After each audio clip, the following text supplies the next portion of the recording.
Hello, welcome back to my channel. तो आज के इस वीडियो में हम चंद्रयान 3 के सक्सेसफुल मिशन के बारे में बात करेंगे कि कैसे विक्रम लैंडर के सॉफ्ट लैंडिंग करते ही चांद की सतह पे इंडिया 4th कंट्री बन गया to land on the moon and first country to land on the south pole of the moon.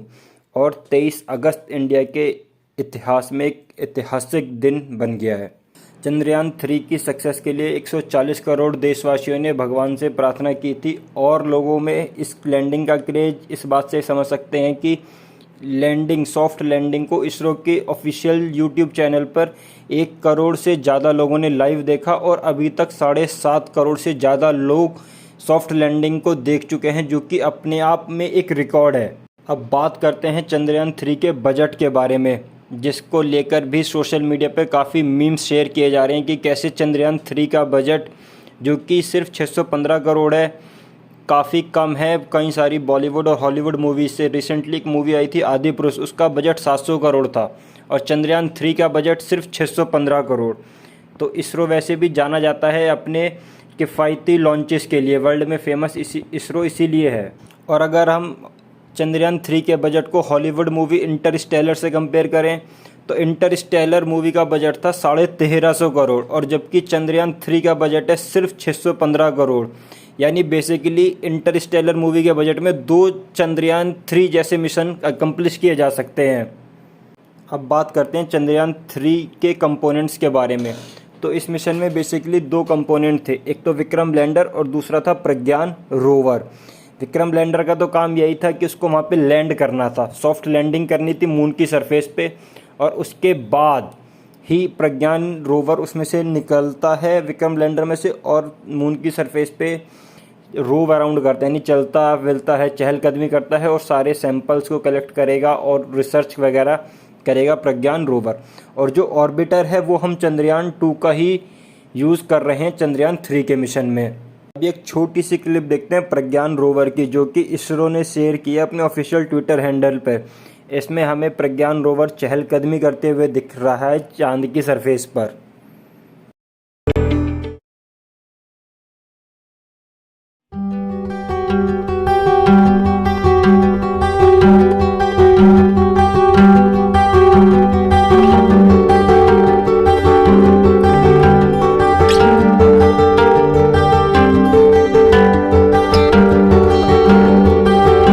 Pragyan rover के स्पेसिफिकेशन थोड़े जान लेते हैं।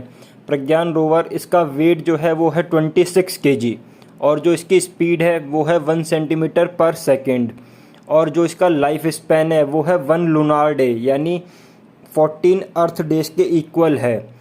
और इसकी जो डेटा स्टोरेज कैपेसिटी है वो 2 GB की है और ये 20 इंची का मैक्सिमम स्लोप को क्लाइंब कर सकता है और 5 सेंटीमीटर के ऑब्स्टेकल को ये ओवरकम कर सकता है। तो ये है बेसिकली इसका ओवरव्यू प्रज्ञान रोवर का। अब देखते हैं कि रोवर आखिरकार मून पे है कहाँ।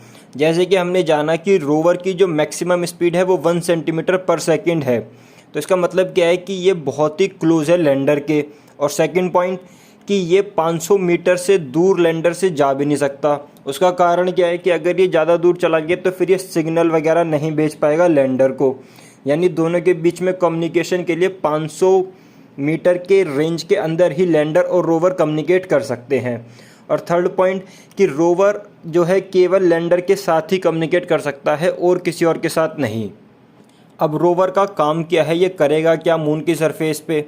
तो ये क्या है कि मून की सरफेस पे वॉक करेगा, यानी बेसिकली मून वॉक करेगा ये आसपास लो ग्रेविटी में और थिन एटमॉस्फेयर में।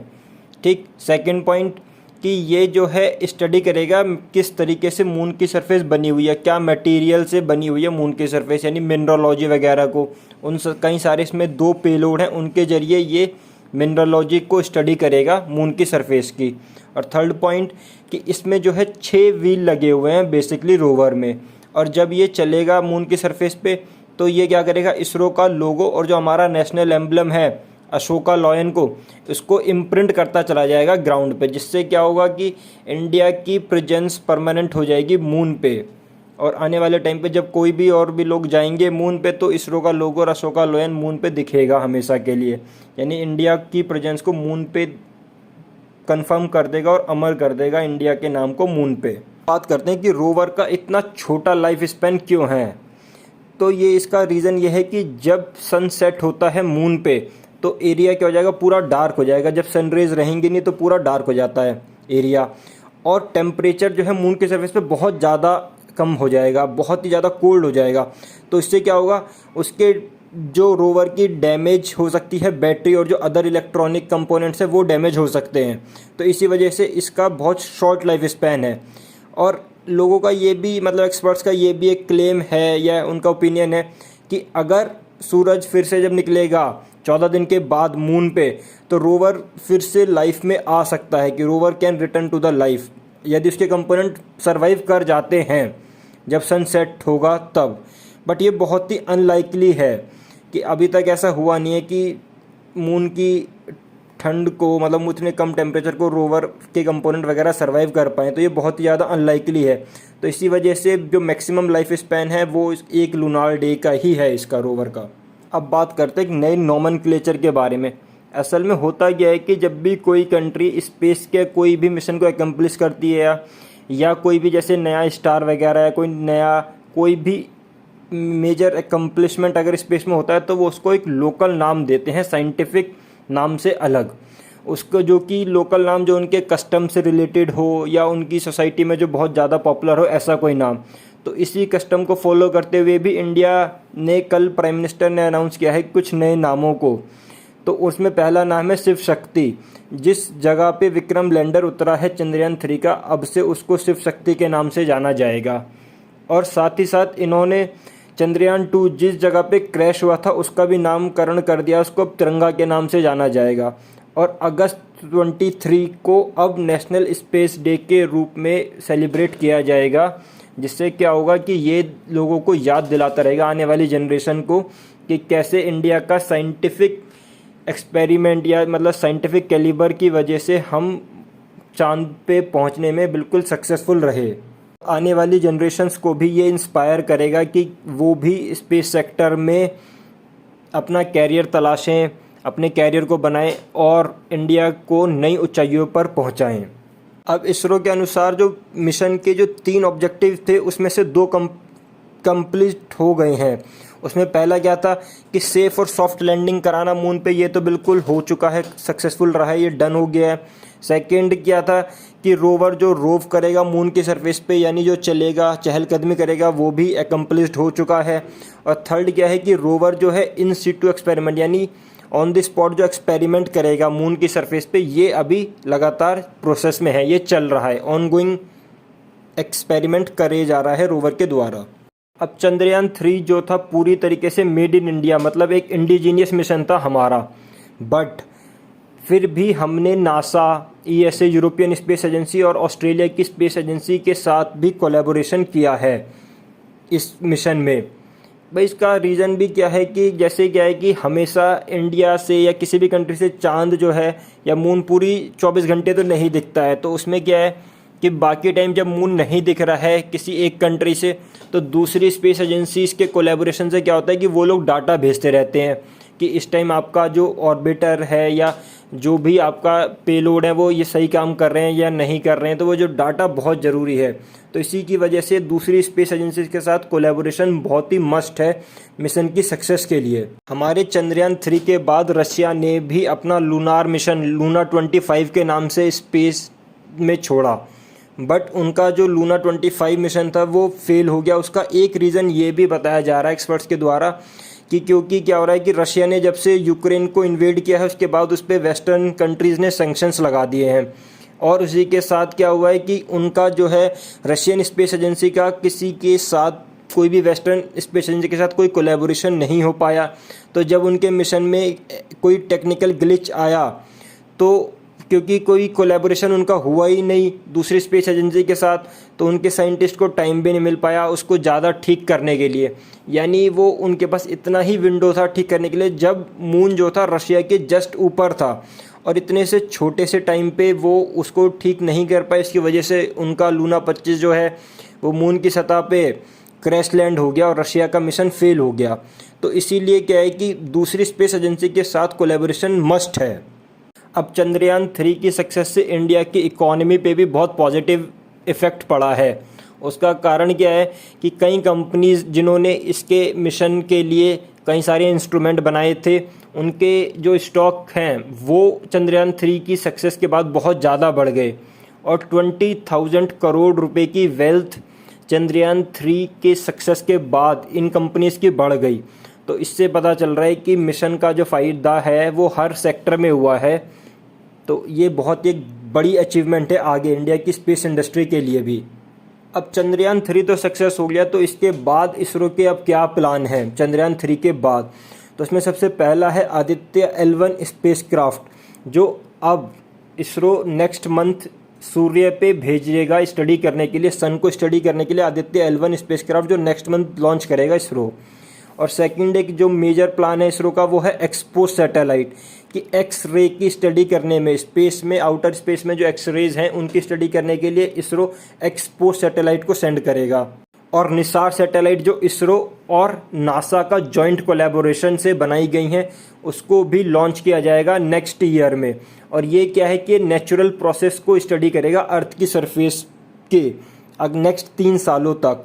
और गगनयान मिशन जो कि इंडिया का एक अगला बहुत एक एम्बिशियस मिशन है, जहां पर इंडिया पहली बार ह्यूमंस को स्पेस में भेजेगा। इंडिया की पहली ह्यूमन स्पेस फ्लाइट प्रोजेक्ट है गगनयान मिशन, जो कि अगेन एक बहुत ही ज़्यादा एम्बिशियस प्रोजेक्ट है इसरो का और इंडिया का। और साथ ही साथ इसरो जो है SSLV यानी स्मॉल सैटेलाइट लॉन्च व्हीकल पर भी काम कर रहा है, कि छोटी सैटेलाइट को भेजने के लिए हम PSLV का ना यूज़ करके SSLV का यूज़ कर सकते हैं, जो कि बहुत ही कम टाइम में असेंबल हो जाता है और टाइम और मनी दोनों को सेव करेगा। और RLV पे भी इसरो काम कर रहा है, यानी रीयूजेबल लॉन्च व्हीकल।